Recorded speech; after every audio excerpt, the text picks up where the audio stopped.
तिला माईक द्या ना. माईक दे, माईक तिच्या तोंडापुढे.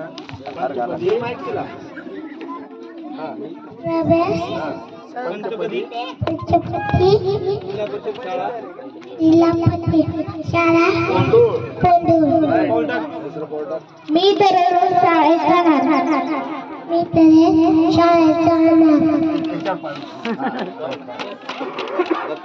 मी नियमित अभ्यास करणार.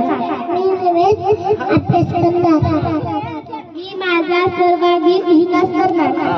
मी सर्वांगीण विकास करणार. आई वडील व शिक्षकांचा आदर करणार. आई वडील शिक्षकांचा आदर करणार. मी 100% उपस्थित राहणार. 100% शाळेत येणार. 100% शाळेत येणार. येते शब्द तिथं पाहिजे. आजच माझा प्रवेश निश्चित झाला. आजच माझा प्रवेश प्रवेश प्रवेश निश्चित झाला. झाला. निश्चित झाला.